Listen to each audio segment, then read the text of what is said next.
काँग्रेसला दुसरा धक्का, हेमलता पाटील पक्षाला सोडचिठ्ठी देणार.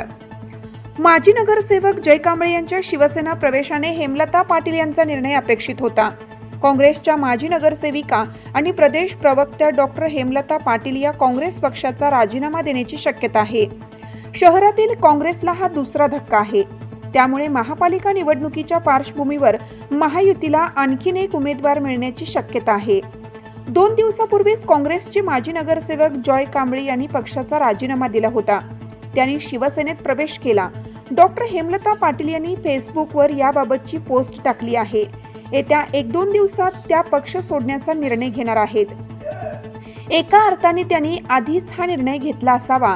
आता फक्त शिवसेनेत की भारतीय जनता पक्षात प्रवेश करायचा एवढंच बाकी आहे, अशी चर्चा राजकीय वर्तुळात रंगली आहे. विधानसभा निवडणुकीत नाशिकमध्ये मतदारसंघ काँग्रेस पक्षाला हवा होता. त्यासाठी पाटील यांच्यासह विविध इच्छुक उमेदवार होते. या इच्छुकांनी पक्षावर मोठा दबाव निर्माण केला होता. मात्र ही जागा शिवसेना ठाकरे पक्षाला सोडण्यात आली. त्यातून ही नाराजी असल्याचे संबंधितांनी सांगितले.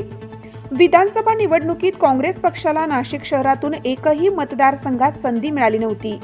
महाविकास आघाडीचा कोणीही उमेदवार निवडून आला नव्हता.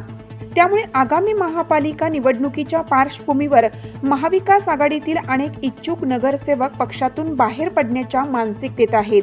विविध पदाधिकारी आणि माजी नगरसेवक विधानसभा निवडणुकीच्या निकालानंतर अस्वस्थ आहेत.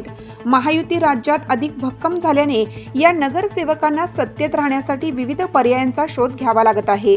या स्थितीतही काँग्रेसच्या पदाधिकाऱ्यांचा प्रभाव पडत नसल्याने त्यांनी यावर काही उपाय केल्याचे दिसत नाही.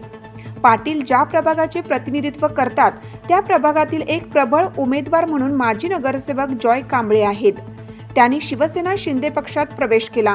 त्यामुळे काँग्रेस पक्षाला स्वबळावर येथे झुंजावे लागणार आहे. यातूनच पाटील यांनी सोपा पर्याय म्हणून अन्य पक्षाचा विचार केला असावा. आता त्या राजकीय स्थिती विचारात घेता शिवसेना शिंदे पक्षात प्रवेश करण्याची दाट शक्यता आहे.